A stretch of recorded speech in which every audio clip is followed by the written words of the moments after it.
New Zealand, an island nation isolated from the rest of the world by thousands of kilometres of open ocean.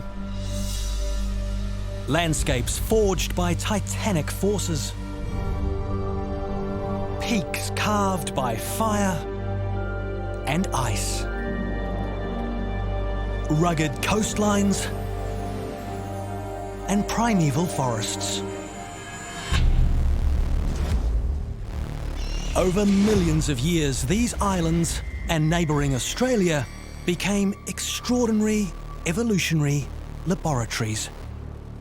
Bizarre species found nowhere else on Earth emerged and thrived. About 70 metres at the bottom. We're still unlocking the mysteries of New Zealand's oceans. Marine fossils give us clues. When I look at it, I think this was once living. There are survivors too, creatures that met every challenge thrown at them. The environment they live in can change in seconds. Half of that mountain has slipped away. Massive earthquakes can batter the country. Where our feet are used to be at the same level as where my hand is now. A tsunami, shockwaves going through the ocean, mudslides flowing down into the depths. How have New Zealand's marine animals adapted to their unpredictable world?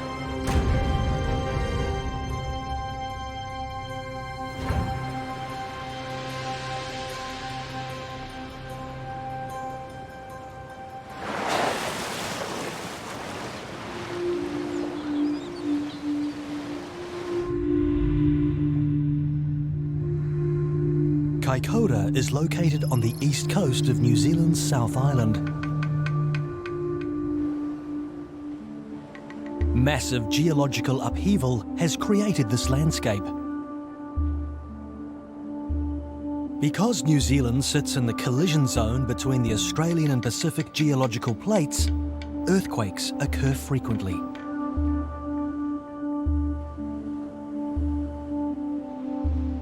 Every rise on the shoreline is the consequence of an earthquake uplifting the land.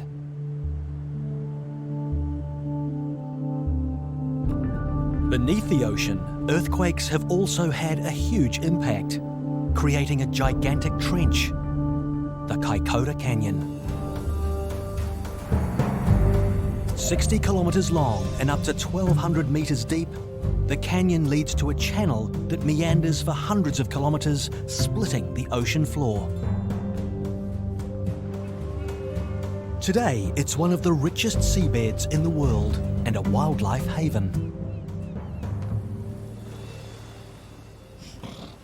Marine ecologist Sharon Goldstein and geologist Julian Thompson regularly visit Kaikoura to check how seismic activity is affecting wildlife. By monitoring fluctuations in animal populations, scientists can gauge the health of an entire ecosystem.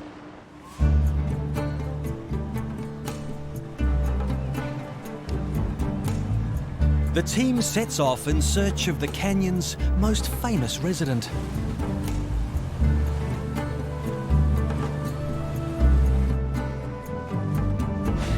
Sperm whales are the world's largest toothed predator. Their primary food source is deep-sea squid.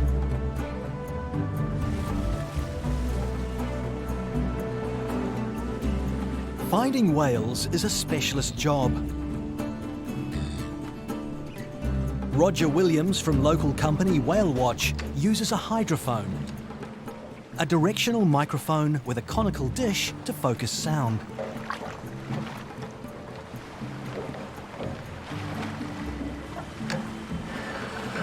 Kaikoura is one of the few locations where sperm whales live year-round.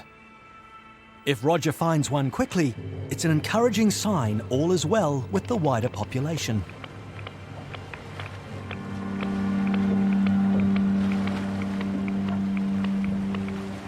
Okay, Mike.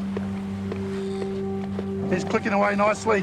Toothed whales use sound to hunt prey, emitting loud clicks that bounce back from anything they hit. He's about half a mile to the northwest. If the clicks stop, It indicates the whale has stopped hunting and is about to surface for air.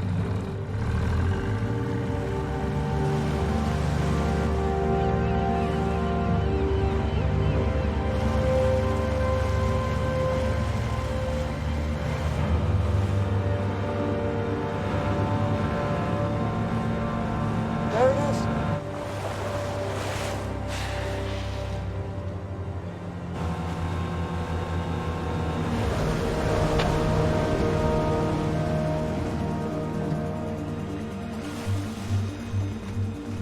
This is really exciting. We are above 1,000 meters of water with the most majestic animal beside us. And they stay above the canyon where there's good feeding. Absolutely amazing to see him just breathing here on the surface, taking some time before his next dive. Sperm whales dive for up to 90 minutes, longer than almost any other marine mammal. They hunt at depths of up to 3,000 meters. At Kaikoura, sperm whales are apex predators in the food chain. If the whale population is thriving, the surrounding marine environment is likely to be healthy. If you can help me with that, I think I can reach out there.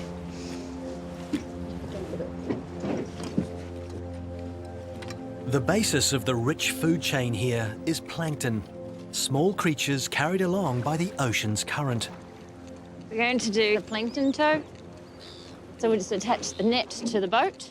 We're going to capture the microscopic organisms that are in that surface water. So if they're not here, then the rest of the food chain collapses right up to the large whales that are so unique around this area.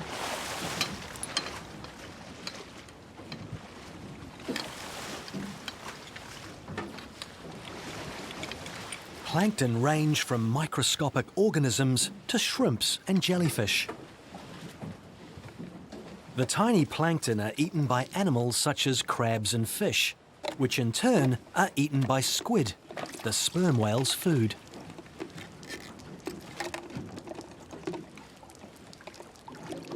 This is a fantastic sample we've got here. It's full of life. The food chain looks like it's in good health. So if this stuff's in good condition, then we can see why the larger animals are also in good condition and doing well. It's a really nice wee sample.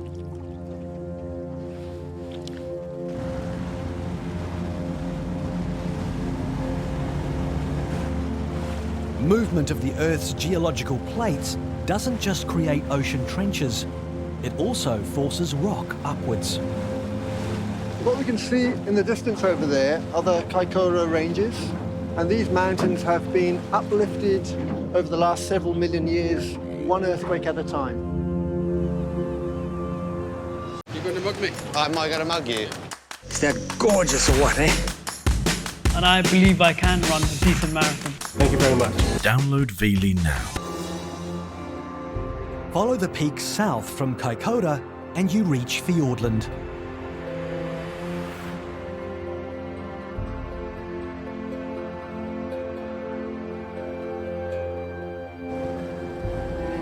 Scientists here are exploring a very different marine environment. The dramatic landscape of Fiordland was carved by glaciers. When the ice receded some 12,000 years ago, the ocean flooded these glacial valleys to create deep fjords. The most famous of these, Milford Sound, has been described as the eighth wonder of the world. New life forms and marine species are still being discovered in these waters. Working here can be challenging. Fiordland is one of the wettest places in the world.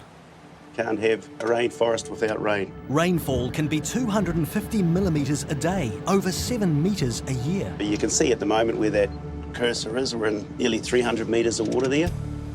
Parts of Milford Sound are over 400 metres deep. Most of it is unexplored.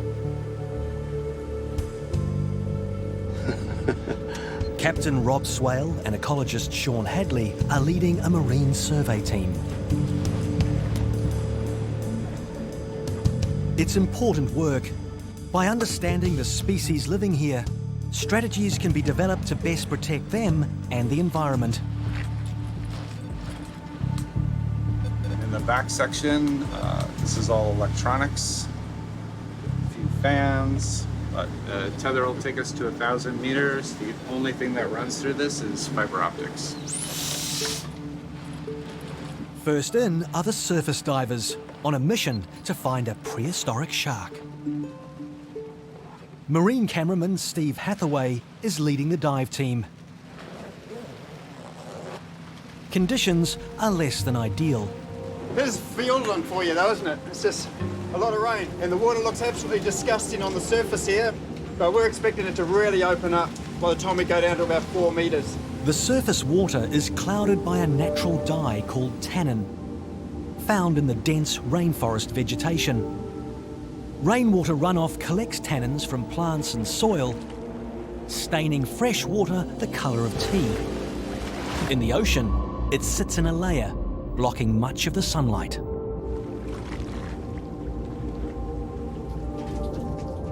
When you're down a little bit deeper and you look up, you've lost some of the colours from the colour spectrum. First colour is going to disappear as red, then orange, and it's making everything look quite green under there. The lack of light makes plants and animals think they're deeper than they really are. It's a unique environment, home to species usually found living at much greater depths.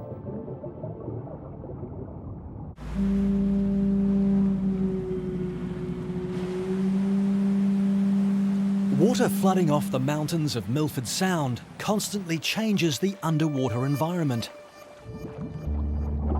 With so much recent rain, the water is particularly murky. We're still discovering what lives in this unique habitat, but the divers have been warned large sharks are present.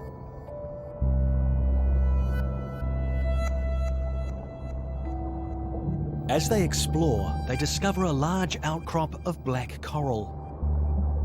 The coral is actually white when alive, only becoming black when it dies.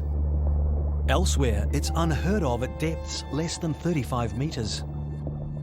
A single colony of black coral might live around 4,000 years, one of the oldest continuously living organisms on the planet.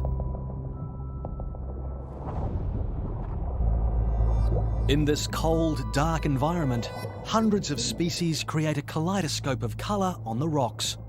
Many are only found in New Zealand.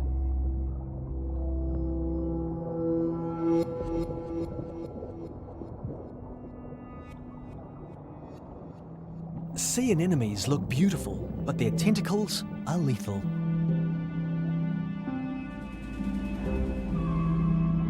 Triggered by the slightest touch, they fire a harpoon to paralyze passing fish. The tentacles then guide the victim into the anemone's mouth.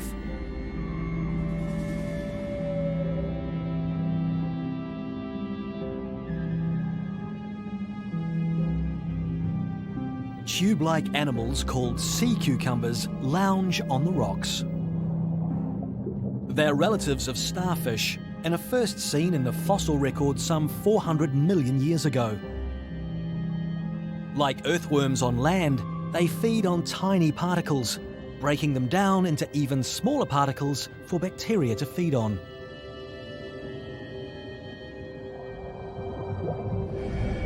Not all the wildlife is so benign.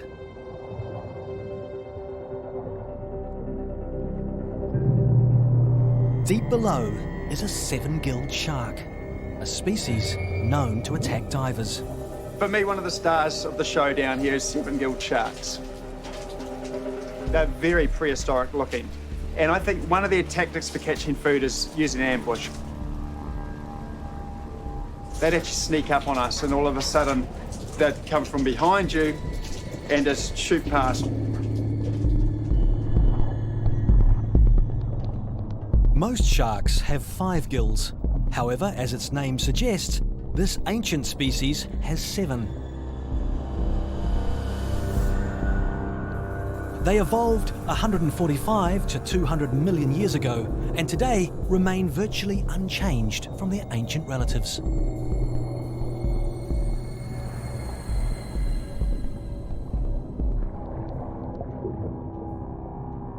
They grow up to 3 meters in length and commonly feed on seals and dolphins. Divers need to be wary of them. Seven-gill sharks are stealthy hunters, making very little movement until dashing into strike.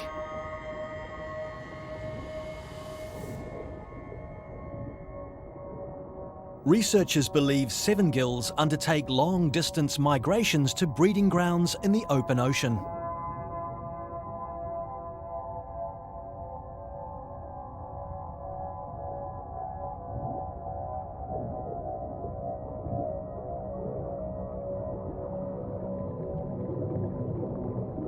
Above water, weather conditions are rapidly deteriorating.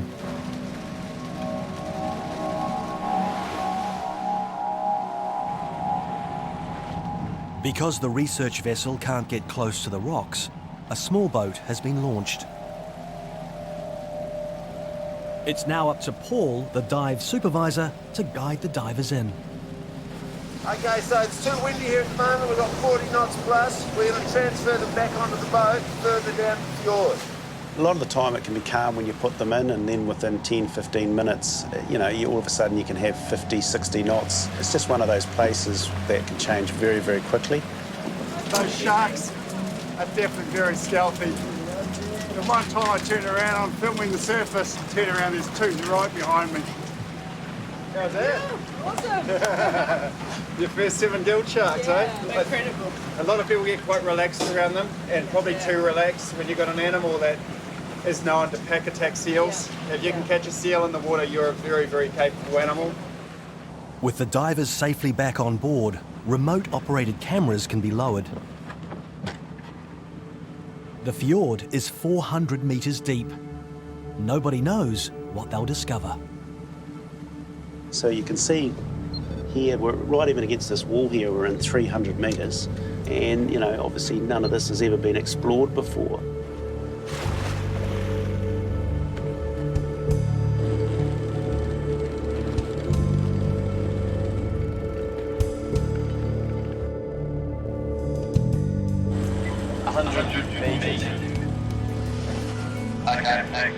The camera feeds to a viewing room.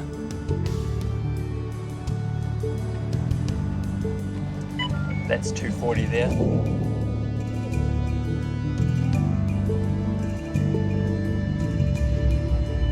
$270 meters and we've hit the bottom.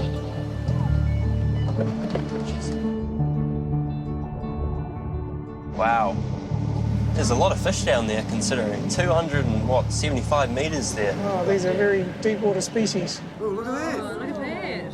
It'd be interesting with that dark water layer, what would be the equivalent in a normal ocean, whether that's 800 meters deep or something. Like these species are living a lot shallower than normal. These fish are rat tails, a species that existed alongside the dinosaurs.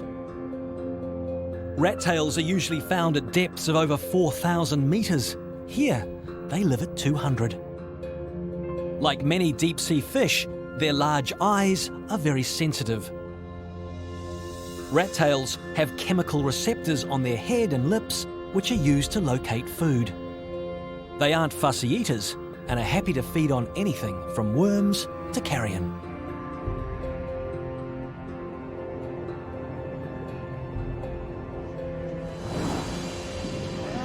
It's a hagfish, I think. Hagfish are as ancient as rat tails. They're another living fossil. So these guys have a defensive mechanism. When something grabs them, they produce a lot of mucus, but they're completely blind and they've got really good smell. Amazingly, they're the only living creature with a skull but no backbone.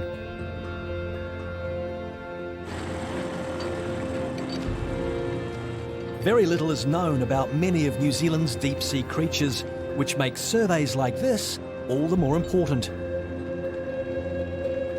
With the boundaries of deep-sea exploration being pushed ever further, it's likely new species will be discovered.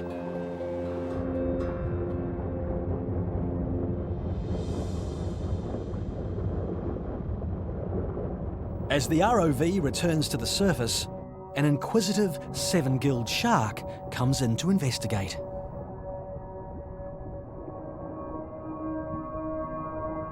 At the same time these sharks shared the ocean with dinosaurs, another voracious predator roamed the marine world. In New Zealand, only fossils of this creature exist today. But in Australia, a population still lives in the warm environment. Here, the waters are tropical, just as they were in New Zealand before the country started slowly drifting south. Northern Australia is known as the top end, a vast area of marshes and muddy estuaries, and renowned for its massive saltwater crocodiles.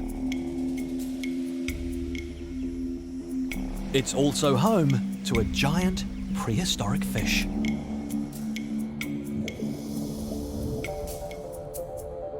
It's easy to see why this strange-looking creature is named the sawfish. Once it was common, but its distinctive snout has long been a popular trophy for hunters. It's now one of the rarest fish in the world.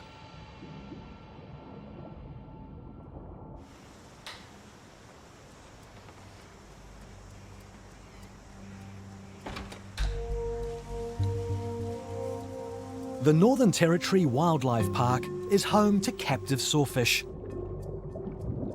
Marine biologists hope their research here will assist efforts to save this critically endangered species from extinction.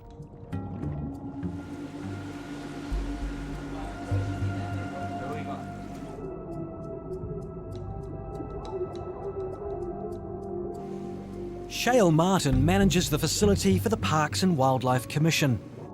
So sawfish are really fascinating. They're a draw card species to our aquarium. Because of their size and their unique features, sawfish are also amazing from an evolutionary perspective. They're roughly halfway between a ray and a shark. Like sharks, skates and rays, sawfish have a skeleton made of cartilage. It's lightweight but strong, allowing these fish to grow very large. The sawfish snout looks as if it's armed with teeth. In fact, the teeth are sharp scales. When it detects prey, the sawfish attacks and kills by thrashing its jagged snout from side to side.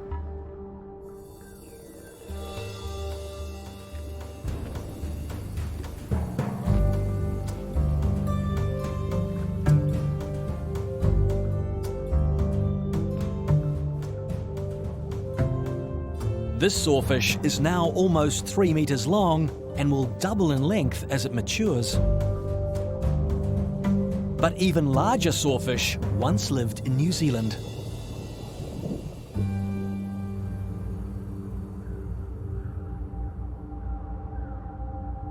The fossil record reveals that Onchopristis, a giant sawfish, grew up to 8 meters long.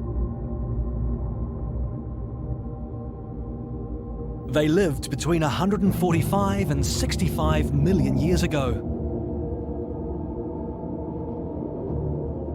Their eventual decline led to the evolution of today's marine giants.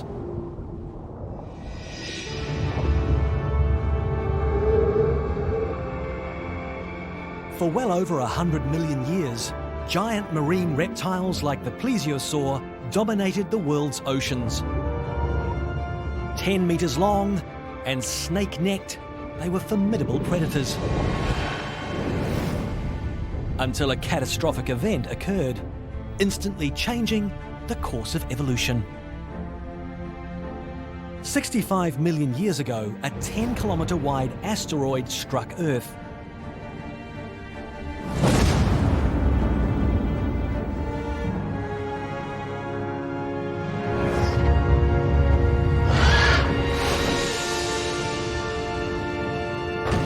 The resulting climate change event contributed to the mass extinction of dinosaurs.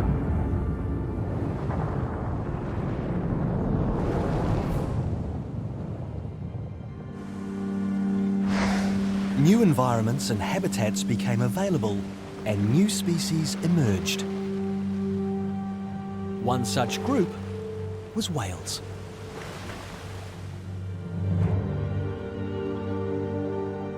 To discover more about the evolution of New Zealand's whales, you head away from the sea to remote mountain valleys.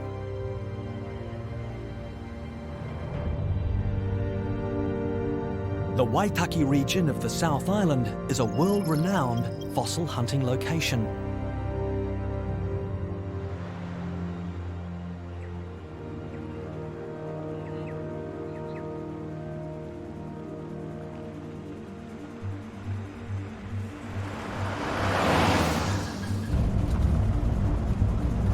"25 million years ago, this area looked very different. Most of New Zealand had sunk beneath the ocean. Only a few small islands remained above the waves.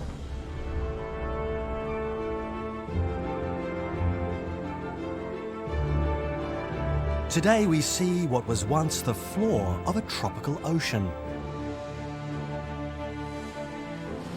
The evidence is limestone cliffs. Limestone is formed from the remains of shells and other marine organisms. Look at this, guys. We have these prominent shell beds. Each one marks the old sea floor. They're stacked up one on top of the other. This rock was formed far from land. If you scrape a little bit off, like this, tiny little grains of sand. The father of geological research in New Zealand, Alexander Mackay, first discovered this site in 1880. The rock contains immaculate ancient whale fossils. Professor Ewan Fordyce from New Zealand's University of Otago has been studying these fossils for over 30 years, gathering clues to throw fresh light on whale evolution. When marine animals die, they fall to the sea floor, where they are scavenged and disappear. This is the mother lode. But on occasion, some are buried beneath the surface, eventually turning to stone. Bit of shell bed there, guys.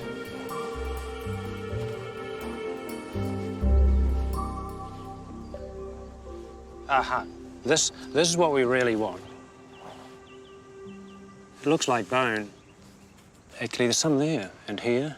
I'll bet these are jawbones, actually. It's got the characteristic oval shape, and it looks like the other jawbone is right next to it. So this is what we want. So how much rock are we going to have to take off? Half a cubic metre, not much.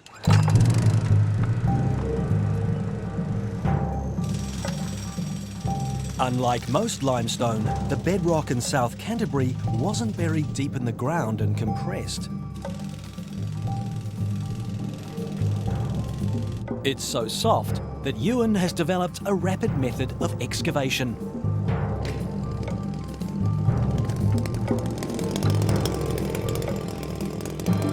Cutting into the rock with a chainsaw. To make sure he doesn't damage it, Ewan leaves plenty of room around the fossil. Very occasionally, entire skeletons are found. But on this occasion, as the rock is cut away, only small pieces of skull are revealed.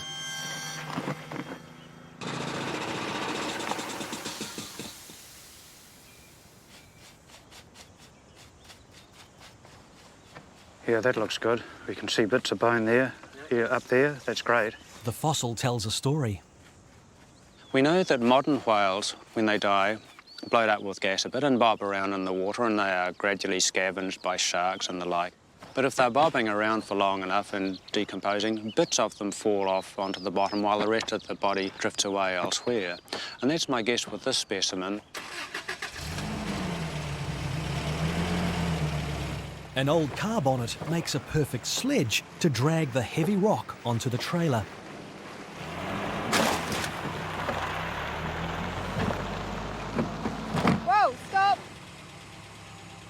After 25 million years, the whale skull departs on another journey.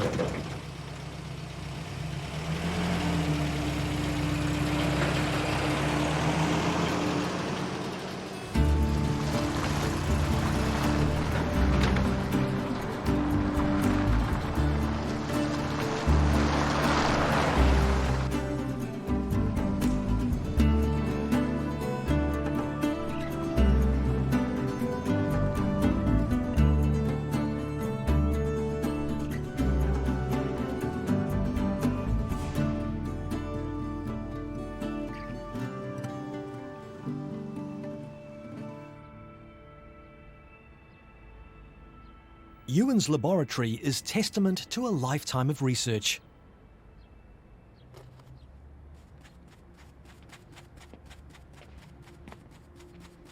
Hi, Sophie.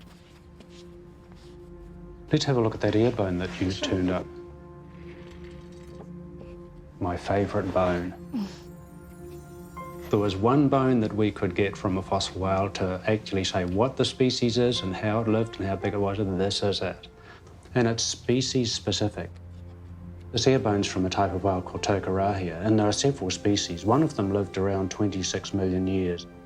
At the time when New Zealand was largely flooded and underwater, about getting on to halfway back to the age of the dinosaurs. The university's cellars are a fossil storeroom, allowing us to travel millions of years back in time. The very earliest whales were toothed whales, and they would eat hard prey, fish, penguins, and the like.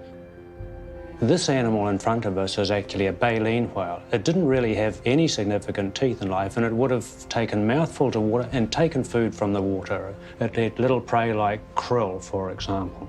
And it was a very successful lifestyle, helped the whales to get big in terms of their evolutionary history. The biggest animals eating the littlest food. This whale lived around 25 million years ago. New Zealand's oceans were teeming with life at that time. It was a perfect environment for giant predators. The most efficient and fearsome of them all was a giant shark. This is a megalodon tooth. This tooth, from one of the bigger megalodons ever recorded, is from New Zealand. It's not a world record breaker, but it's pretty close. We know that these animals got to perhaps 20 metres long. That's based on the size of teeth and vertebrae. And a 20-metre long megalodon would weigh about 100 tonnes. So that is just absolutely monstrous compared to a modern great white shark. Megalodons weighed in at least 10 times heavier than today's great white shark. They were arguably the most efficient predator to ever swim in the oceans. But around 2 million years ago, they disappeared. One theory suggests a new marine predator evolved, a gigantic dolphin still living today.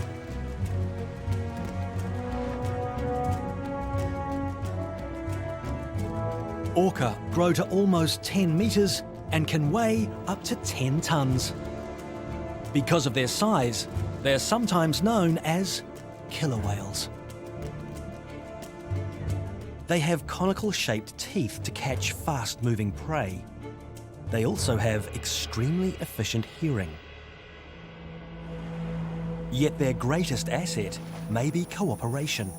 Orca are extremely intelligent and have learned to herd their prey together by hunting as a pack. Orca's ancestors may have competed with Megalodon for prey, and their success seems to have contributed to the decline of the Megalodon. The extinction of Megalodon may have allowed whales to evolve to become even larger than their ancestors. Today, New Zealand is a haven for whales, but they still face challenges.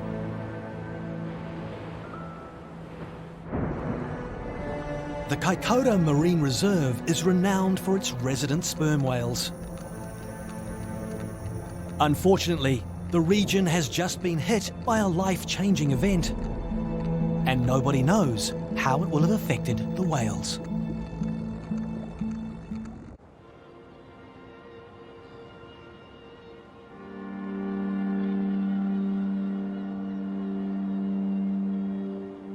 A recent earthquake in New Zealand's Kaikoura region rated 7.8 magnitude. A powerful earthquake by world standards.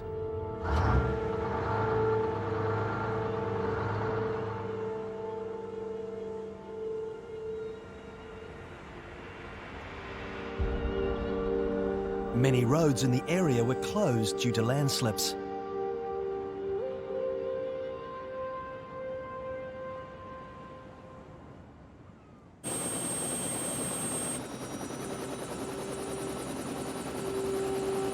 Marine ecologist Sharon Goldstein and geologist Julian Thompson are here to check how the event has impacted the wildlife. With them is specialist technician Justin Harrison.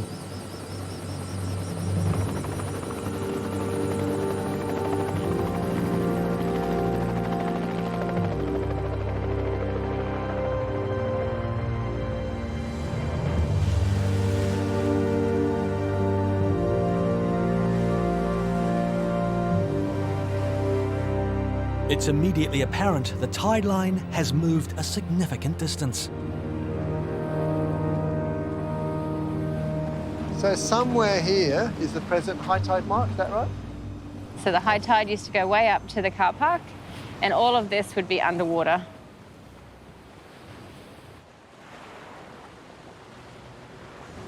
As the coastline was uplifted, meters of water was being shed off these upraised areas. According to the locals on land, that was an incredibly loud waterfall of sound.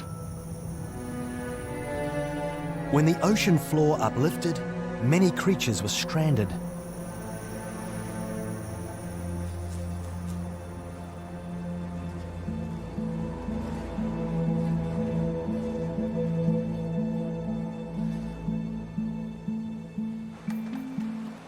Sharon and Mike Morrissey from the Department of Conservation have come to check on a nearby seal colony.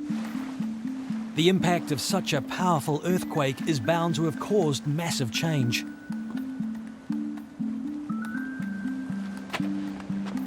The geologists are here to measure the uplift. That's a great sight to see. They're uplifts. Yeah. And they're playing. Yeah, after all that's happened, they look really good, don't they? They look healthy. We can see at least 10 just in this little area. There's a lot more pups here than usual. Why do you think that is? I think it's probably because of the earthquakes and they've gone away from the places where they were normally pupping. It's hard to say until we look at those other areas, but we'll have a good idea then. Yeah.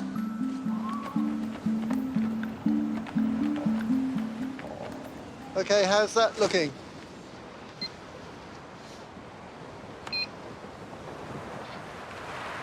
And that's about 80 centimetres.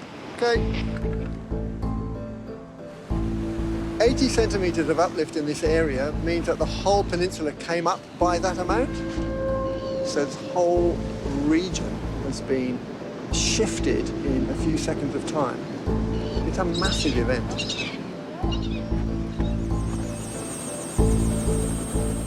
There are a number of seal colonies on the coast, and Sharon fears some have been severely impacted.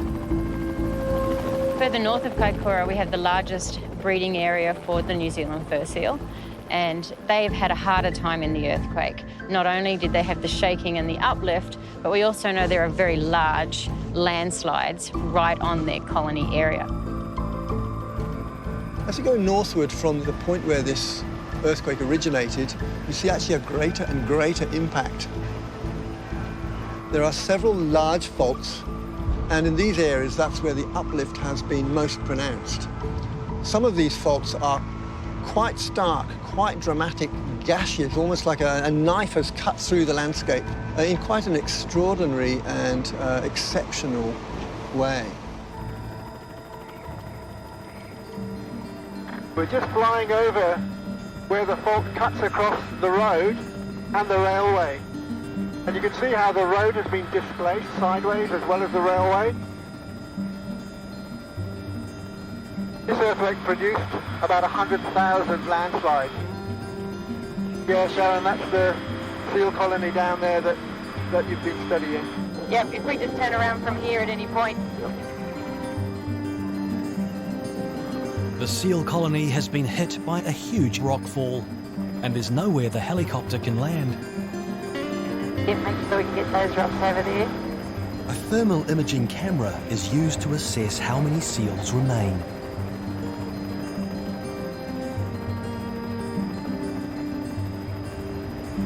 There's some lighted areas up here now. You're picking them ones up back there? Yeah, we're picking up a few rots actually. A few rots here. There's quite a lot of pups on here. It's good news, but it looks as if many seals have left and moved to other colonies.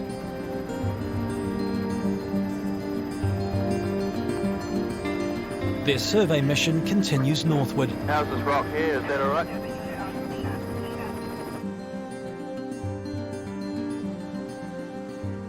They land in a small area where the uplift seems particularly dramatic.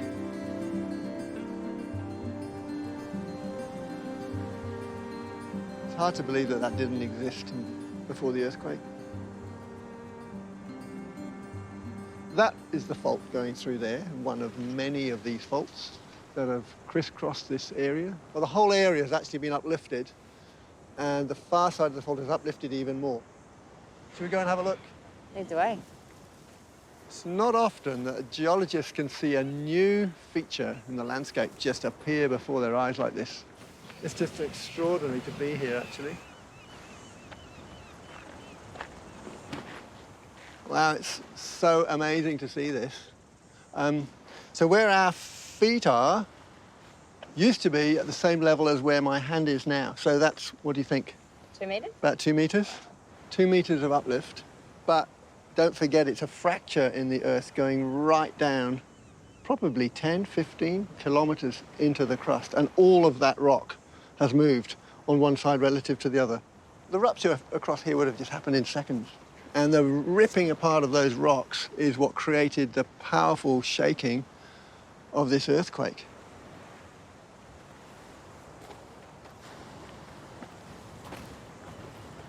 As the coastline was uplifted, meters of water was being shed off these upraised areas.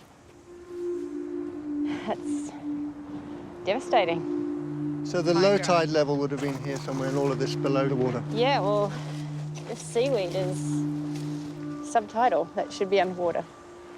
According to the locals on land, that was an incredibly loud waterfall of sound.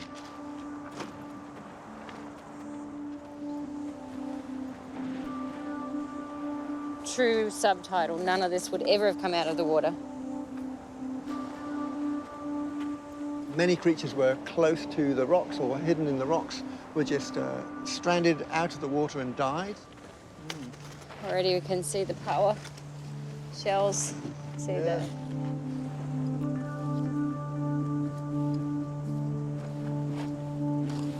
These sea urchins just sitting, waiting for the tide to come back in.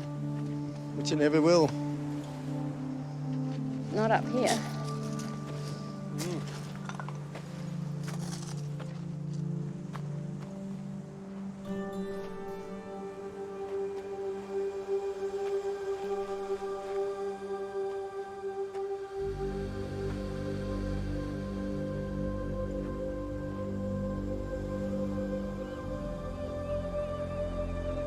Just is it's like a moonscape.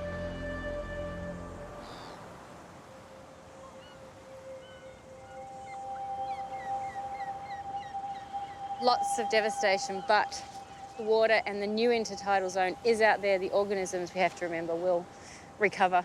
It's not the end of them. They'll just start in a new place. There'll be a big shift. This area is a dramatic reminder that New Zealand's geology is incredibly unstable.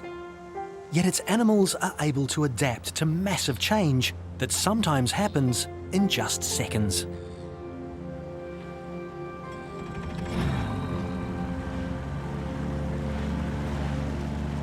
There's another question to answer.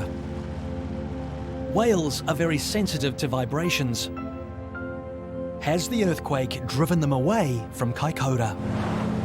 I was in Kaikoura for the recent earthquake, and on land it was loud and there was very violent shaking. The vibrations under the water are felt much more. So it would have come from all around them, and it probably would have been quite scary. What depth are we at, Mike? Just on 1,000 metres. Okay, I'll have a listen over here. Roger Williams has joined them again. If the whales are still around, he's the man to find them.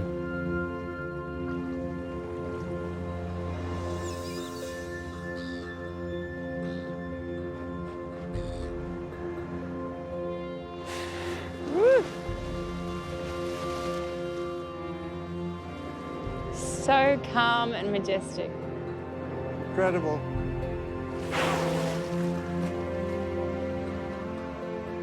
Do you know who this guy is? Yeah, he's a whale that we've been seeing feeding off our coastline now for about 20 years plus. Kaikoura is a very special place. It is unique, and it's the young males that are resident here, most likely because the canyon is so close to shore. There is so much food here for them. Why would they go anywhere else?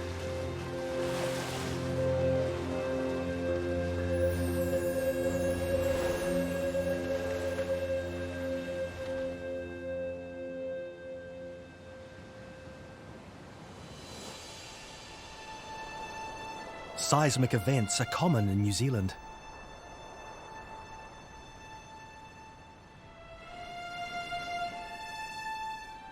The forces that isolated it continue to shape the country and its wildlife today.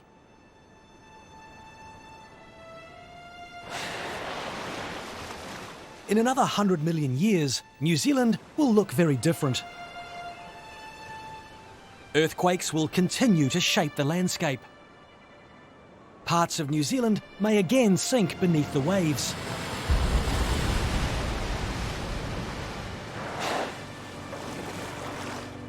Some species will adapt. Others may disappear and become part of the fossil record.